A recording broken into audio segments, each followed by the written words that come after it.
Hello, Andrea St. Amand here. I want to talk about feeling alone because the reality of being special or being gifted in any facet of life is that there's loneliness because we feel like there's nobody else out there that we can communicate with.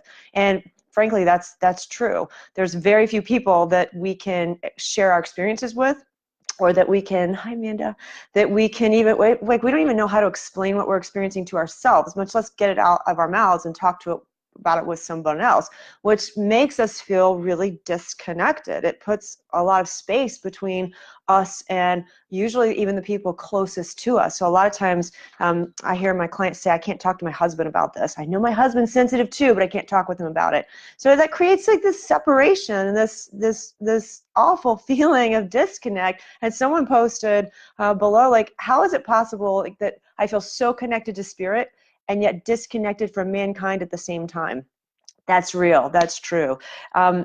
There are consequences of staying in this stage, and I do want to posit to you all and go a little bit deeper with some of these thoughts, but I do want to posit to you just the idea that it is a developmental stage of spiritual awareness that you can, that there's a solution to. There's a solution to all this pain and suffering, because we do, it is, on one hand, we're kind of grateful that we have these gifts. On the other hand, it's like, what am I supposed to do with them? Because sensitivities bring pain and nobody else understands it. So if we stay, though, where we're in our state of overwhelm, we're in our state of disconnect, then we just, we can't help anybody and we can't help ourselves. And I want to address that, because if this thought of actually stepping further down the road, one, we think, oh my gosh, that's just going to bring more overwhelm. And if I get further into my spirituality and further into my gifts, aren't I going to be more disconnected from my loved ones and from the rest of the world? And I'm going to just challenge you that yes, there is a solution to all this. And actually the solution is to keep developing. And here's why. It's not just because the world needs you, but backing up, well, the world does need you.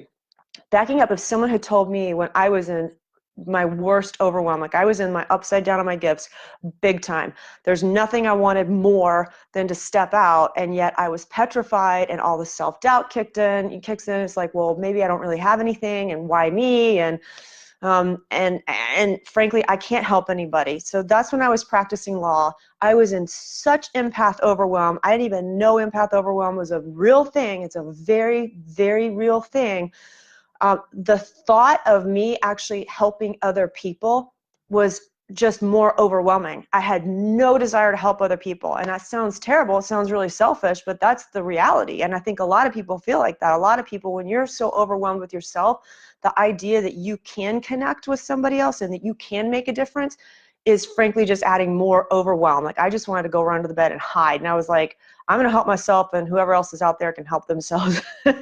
So that's a real stage. And I got stuck in that stage for a long time. And I see a lot of people that are stuck in that stage.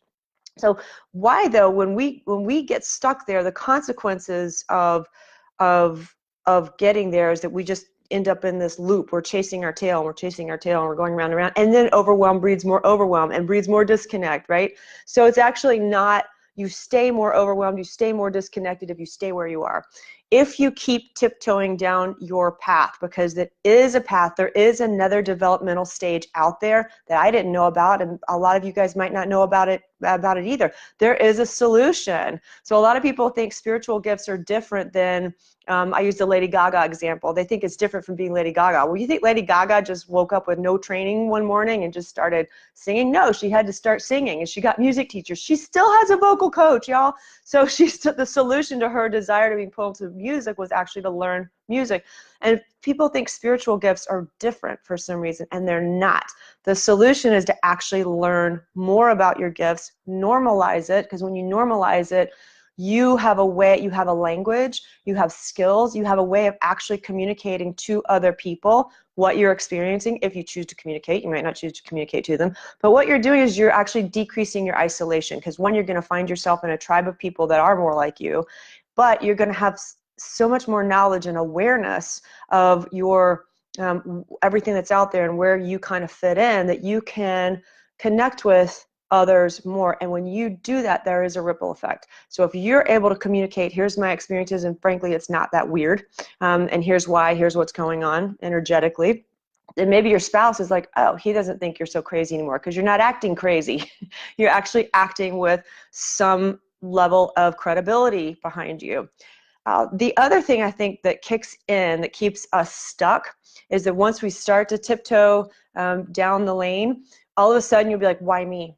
And someone made a great comment on an earlier post about how she had been in a terrible, terrible accident, and a spirit came and hovered over her and healed her. And her first thought, though, and she's still like, why me? Why me? And another story like that is my teacher, who is now a professional medium. She was in corporate marketing, like a corporate job for many years, and suffered many of the same stories that we do. Asked for her gift to go away. Didn't really think she had a gift. Finally suffered tremendous anxiety because she needed to be doing something different. Her first step out was to learn Reiki. And she was giving Reiki on somebody, and Mary Magdalene came in. Mary Magdalene came in, identified herself, and said, move over, I've got this one. And she was like, Mary Magdalene? Like, for real? Did I just make that up? Is that a real thing? And then she's like, I can't tell anybody about that because they're going to think I'm just making up that Mary Magdalene came in and talked to me. And over the years, she understood, well, why not? Why not Mary Magdalene? Why not her as the vessel? Why not the patient? Because your mind is like, well, am I that special? And the reality is, yeah, you are. But also it's your ego. And a lot of people think ego is a way that makes you narcissistic or act cocky. But really our ego's function is to keep us small and safe. So it's your ego saying, well, you're not good enough to have Mary Magdalene. You're not good enough to have this amazing spirit come heal you. You're not special enough, when in actuality you are. You are. So if you think like, why me? Well, why not you? Because every soul on this planet, energetically speaking, is equal. We're all equal under God. We are all equal souls. So why not you? Why not you to step into your gifts? Because when you do, you are going to have a tremendous ripple effect. You don't have to be where I am. I know if I had seen where I am today, I probably would still be practicing law because this would scare the heck out of me.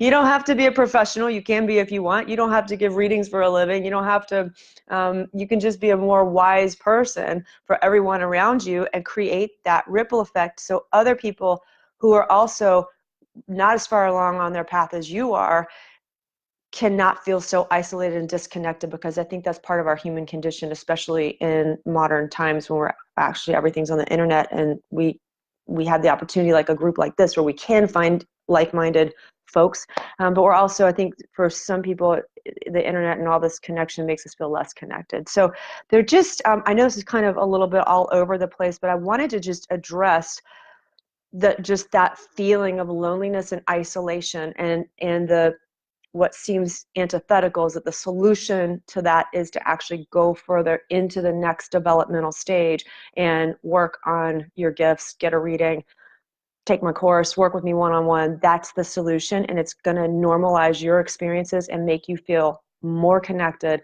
and less lonely. I promise you. I totally promise you. So when you're ready to do this work, reach out to me. I would love to work with you. I want to have this tremendous ripple effect where we are raising the consciousness of this planet and we're having more connected experiences with our fellow human beings and with spirit.